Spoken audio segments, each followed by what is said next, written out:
Hey everyone, welcome back to my YouTube channel. Today it is the fourth chapter of 504 book. Today we have also 12 words with the 2-3 synonyms and English sentences on each word with Urdu translation.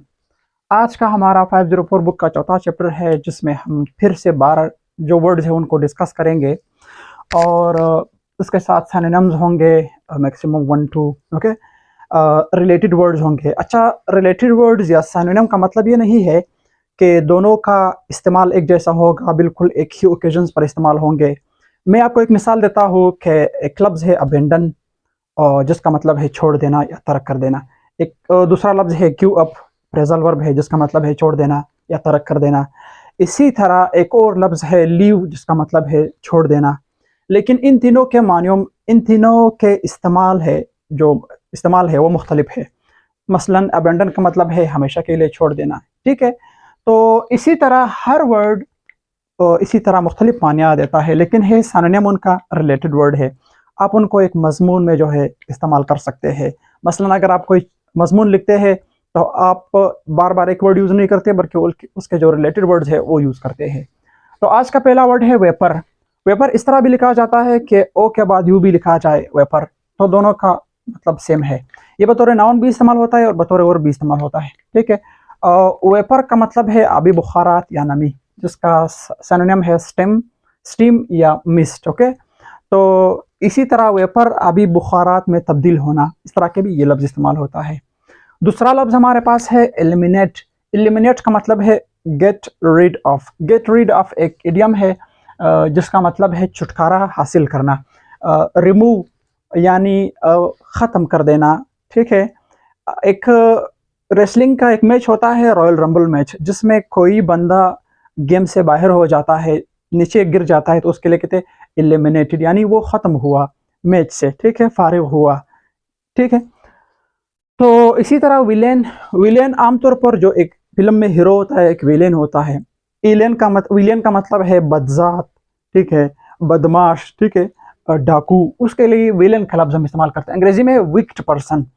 तो इसी तरह villain और मानियों में भी इस्तेमाल होता है, लेकिन स्पेशल मानी जो इसके विलेन का मतलब है हम गद्दार के मानियों में इस्तेमाल करते हैं इसको। अच्छा, डेंस। डेंस का मतलब है तिक।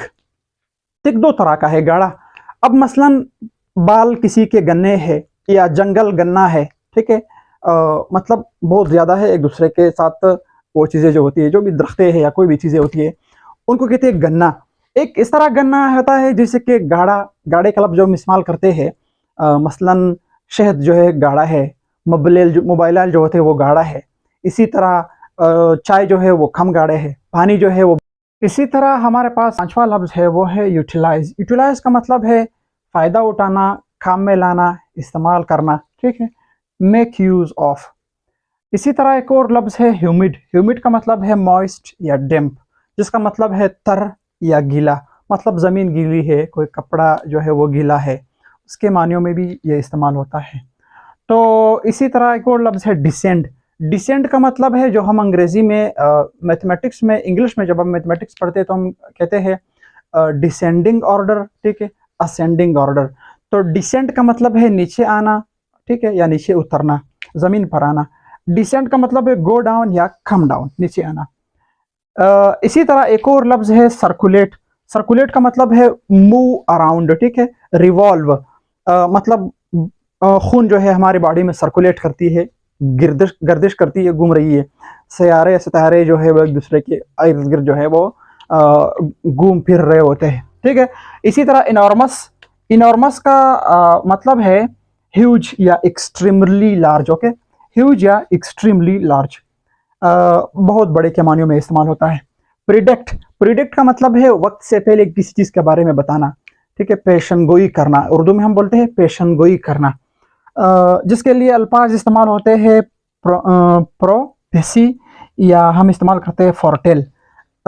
अनाउंस इन एडवांस, ठीक है, पहले से ही किसी चीज़ के बारे में बता देना। तो इंसान जो है वो पेशन गोई तो कर सकते हैं, बहरहाल एग्जैक्ट नहीं बता सकते हैं, क्योंकि आलिमुल गैब सिर्फ और सिर्फ अल्लाह ताला की ज़ात है, ठीक है। थ्योरी। थ्योरी का मतलब है, ये एक बहुत बड़ा लफ्ज़ है। थ्योरी नहीं है, एक आम लफ्ज़ नहीं है। थ्योरी साइंस में अगर हम देख ले तो थ्योरी का अलग मानी है, ठीक है। अगर हम सोशियोलॉजी में देख ले या और पॉलिटिकल साइंस में देख ले या हिस्ट्री में देख ले तो थ्योरी के कोई और मानी है, ठीक है। तो थ्योरी इसी तरह आप जब कोई चीज़ रिटर्न फॉर्म में लिखते हैं, ठीक है, मुसविदा तैयार करते हैं, तो वो आपकी थ्योरी कहलाती है। बहरहाल इसके जो पॉसिबल रिलेटेड वर्ड्स है वो है हाइपोथेसिस, प्रिंसिपल या कंसेप्ट। तस्वुर के मानियों में भी इस्तेमाल होता है, नज़रिए के मानियों में भी इस्तेमाल होता है, ठीक है। कोई ख्याल आप पेश करते हैं उसके लिए भी इस्तेमाल होता है। सेट ऑफ बिलीव्स है, ठीक है। तो ख्यालात का एक मजमूए को भी हम थ्योरी कहते हैं। बहरहाल ये एक बहुत वसी वर्ड है। वेनिश, वेनिश का मतलब है डिसअपियर, डिसअपियर का मतलब है गायब होना, ठीक है। गायब होना का मतलब है कि कोई चीज़ जो है वो आंखों से उजल जाती है, ठीक है। तो उसको हम कहते हैं गायब होना या डिसअपियर। तो मुझे उम्मीद है कि आपको आज का ये चौथा चैप्टर जो है वो समझ में आया होगा। फिर अगर ज़िंदगी रही, इस नेक्स्ट टॉपिक में हम जो है 5वां चैप्टर डिस्कस करेंगे।